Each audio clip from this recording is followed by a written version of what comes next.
welcome. It's the Intuitknit podcast. My name is Lori, your host, and I'm here in Ontario, Canada. Today is a lovely summer day. It's my episode number 8, I think. Welcome. I've tried several times to record this podcast, but I think what happened was I had too much on my storage, so I've removed all the photos and various things off it, and hopefully I can make it to the end this time. So it's sometimes a little bit, confusing what you've already spoken of, but I'll try my best.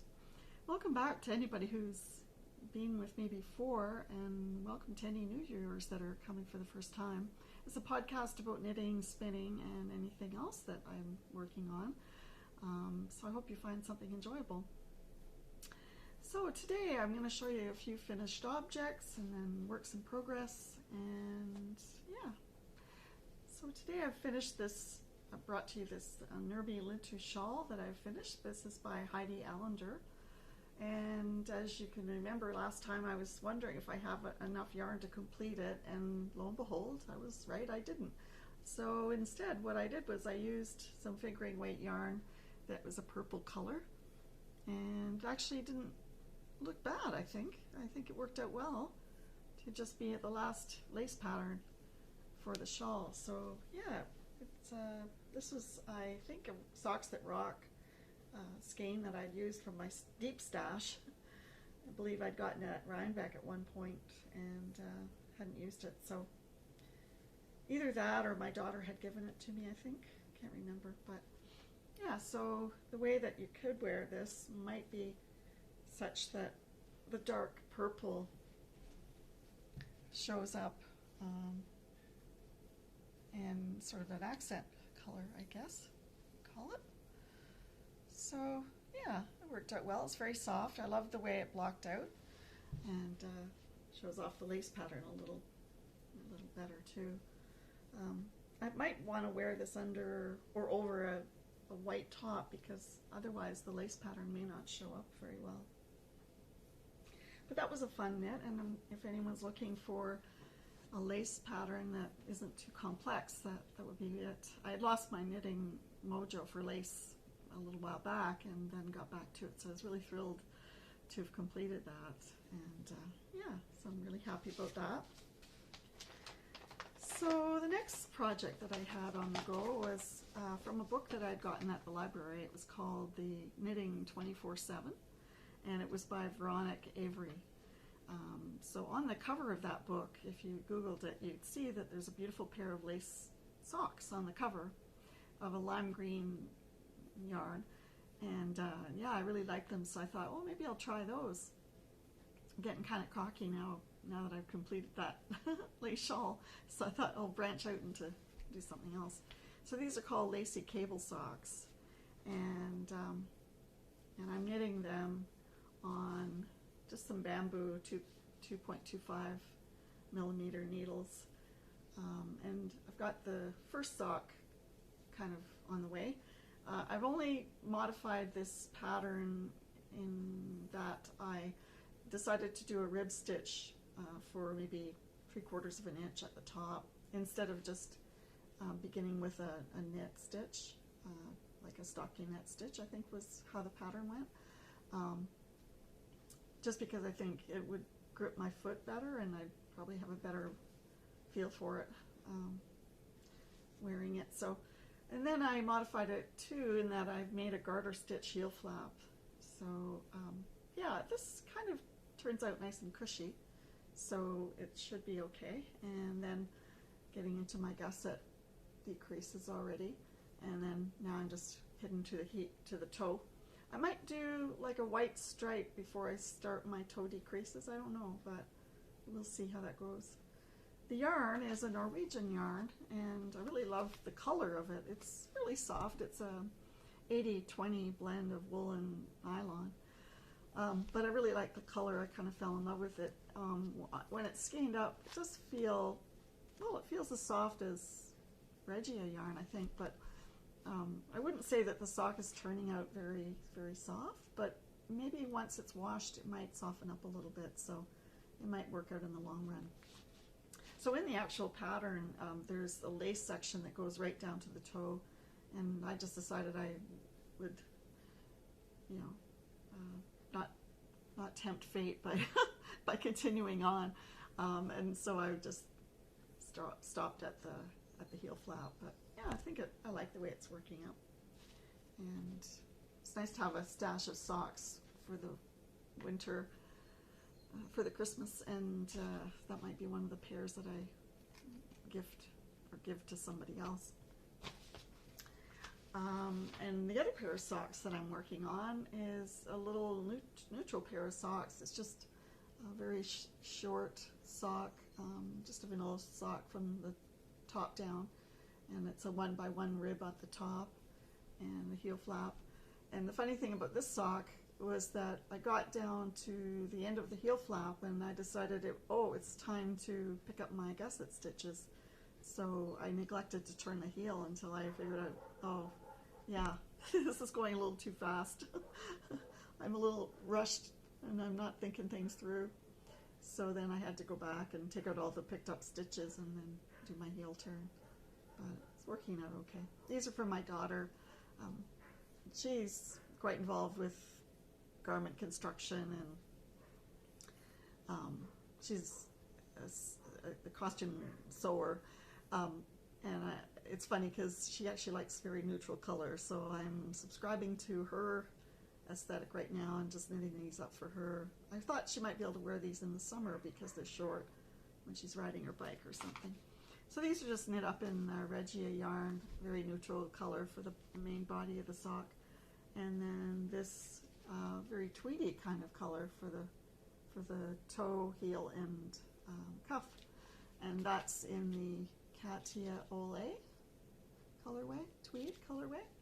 So they're both wool and nylon blend sock yarns. So it's nice to have a couple of socks on the go, and so that when you get bored with one, you can turn to the other one and see how you can distract yourself with that.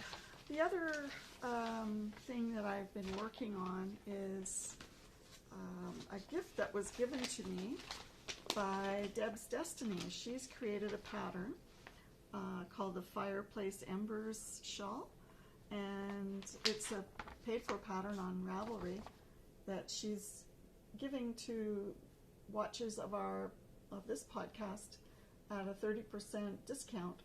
If you go in, the coupon code for it would be TUIT30, so it's TUIT 30, and you should receive a discount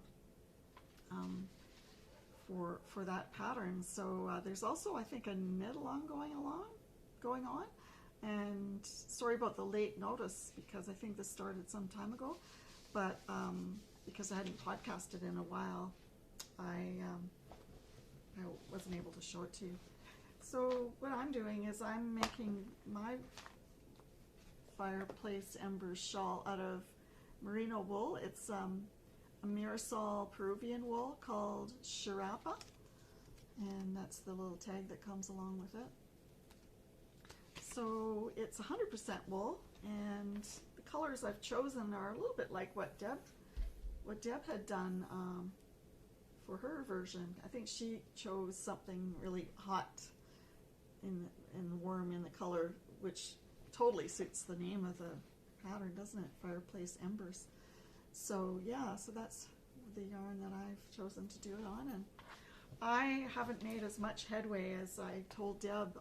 I'd kind of forgotten how much I'd done, and I told her I was about the quarter of the way, and no way am I that far, but I have gotten past the stockinette stitch section and then into the lace eyelet section, and yeah, so this should be a very lively color for the winter, I'm thinking. And yeah, so if you haven't got a shawl on the go, that would be a really good one to get going. It's not a complex pattern, so I think that I won't be struggling with any concentration issues that I normally have had. And I think there's some correction that has been made to the pattern, so make sure that you see that. But yeah, I think that will be a nice knit coming up for the fall. I'm actually going to a retreat coming up in late August, middle August really, the 18th to the 21st. I'm going to be going to a yarn dyeing retreat, and it's going to be happening in Knoxville, Maryland. So my friend and I are going to drive down and see what trouble we can make down there. I had been looking at a web page, and you're probably familiar with this, but there's a web page that you can find which has listed all of the knitting and yarn creating events that are going on internationally, and it goes by month, and you can search what's happening and places you could entertain going. And I just happened to find this one, and at the time there was 8 spots left for this knitting retreat, and I think now there's just one, so I'm hoping that some lucky person will get to enjoy that. But it was a great deal, even though it was going to be an American dollar I was going to have to spend, because we get our accommodation, our meals, we get $100 worth of yarn to dye, and full use of the dye workshop. That would be great. I was thinking maybe I might take some stash yarn that maybe has lost its appeal color-wise for me and see if I can over dye some of the colors to be more suited to what I like right now. So I'm hoping that will be possible. I'm also putting together, I think, like a little a inspiration journal to give me some ideas about what kinds of colors are appealing to me now, and maybe even some postcards or pictures that give me some ideas for yarn dyeing. That would be a good way to approach it, I think. I think once you get into a dye workshop and you have the availability of all these colors, it could be overwhelming. So I'm thinking if I have some idea of what appeals to me, or what maybe colors would suit my wardrobe at this point in time, that might be good.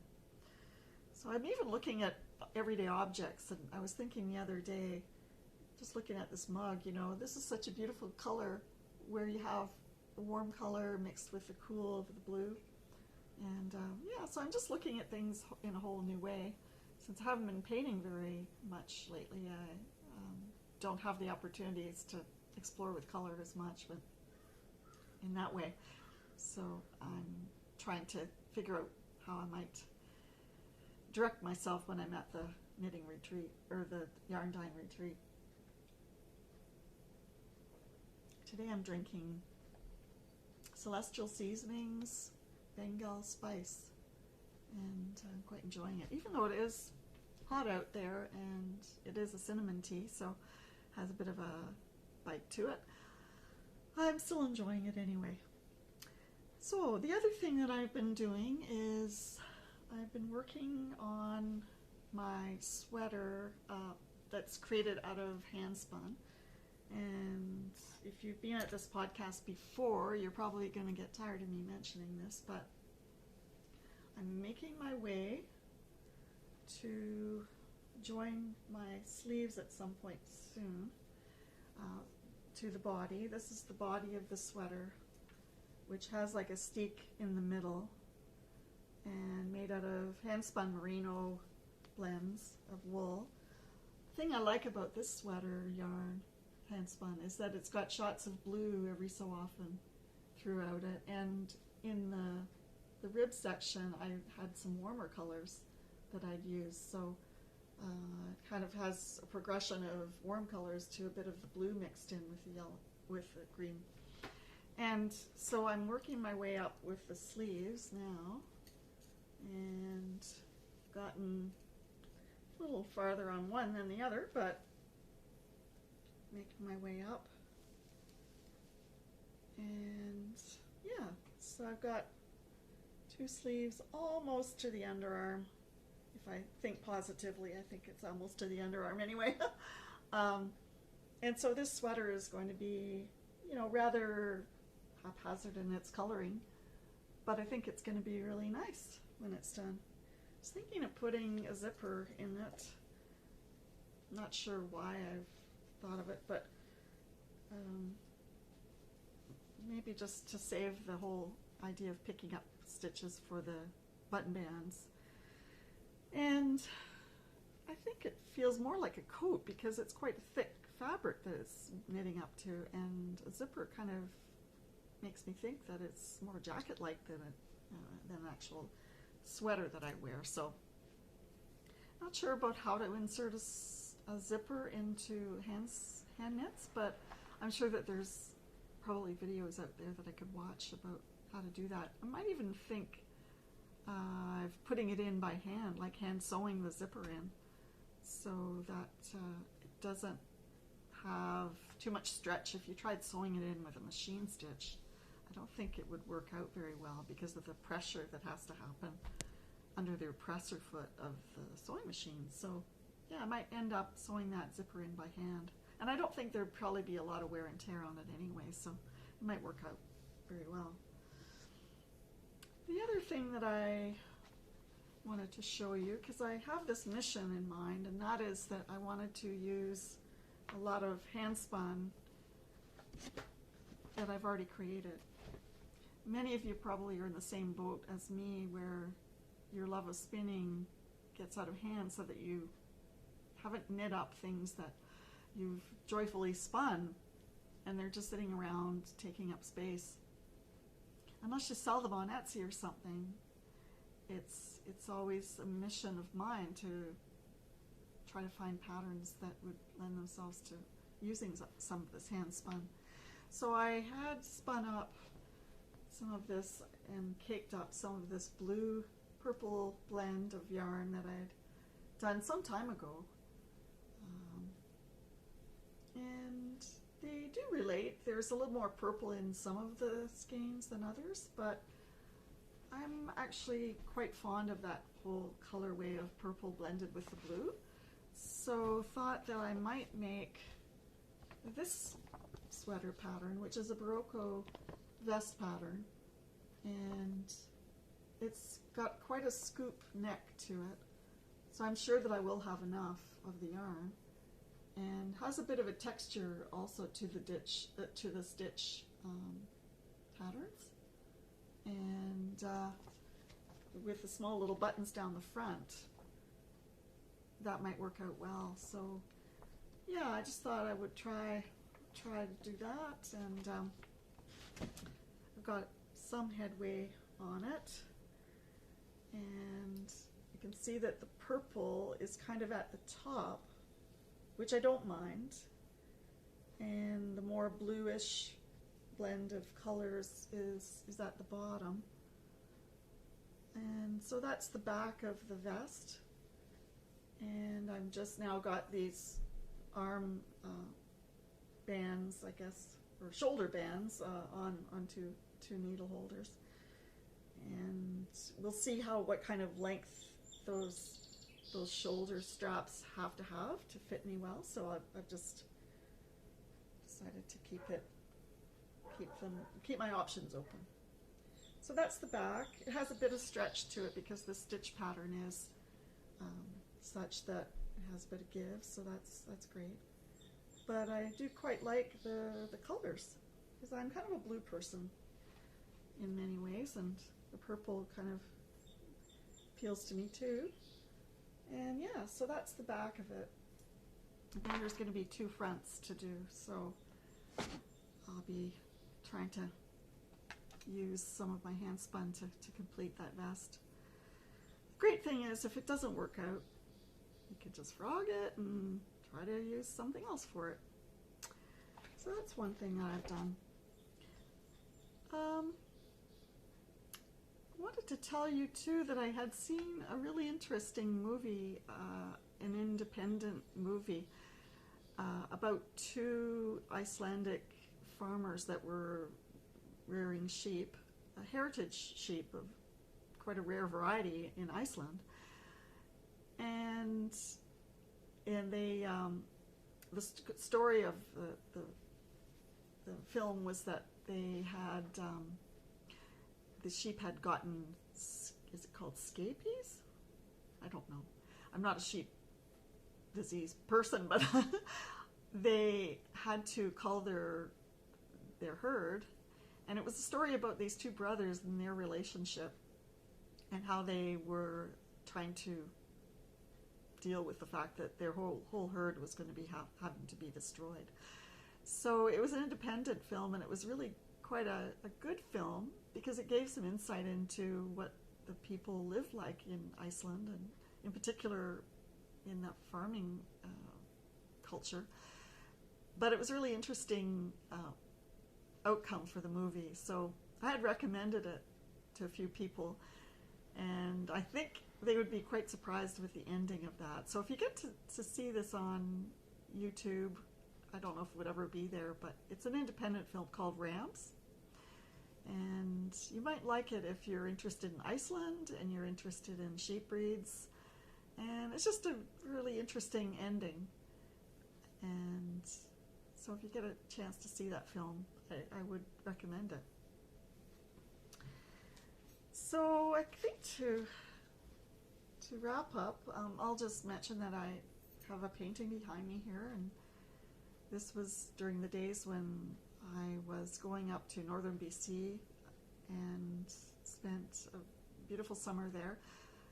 And like many very wild areas, there's a lot of relic pioneer homes that are kind of just falling to the ground, and this happened to be one of them that was in the woods.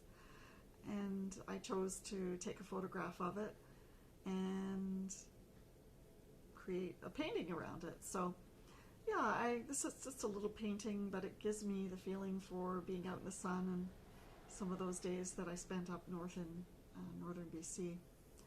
So I thought I might like to show it to you. My style of painting is such that I don't have a lot of,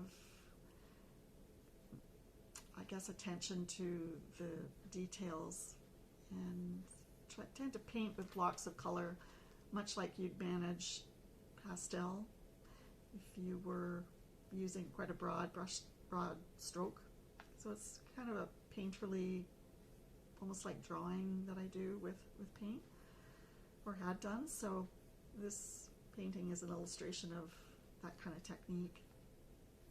So I thought you might enjoy seeing it today.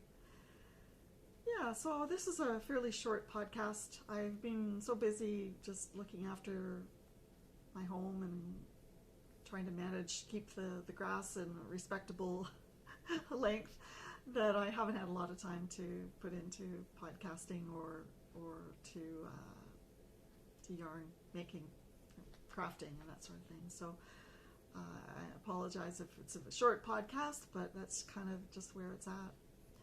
I really hope that you're having a great day and that you're finding things that you love to do. And I hope to see you next time when you visit me at Intuitknit podcast. Okay, talk to you later. Bye-bye.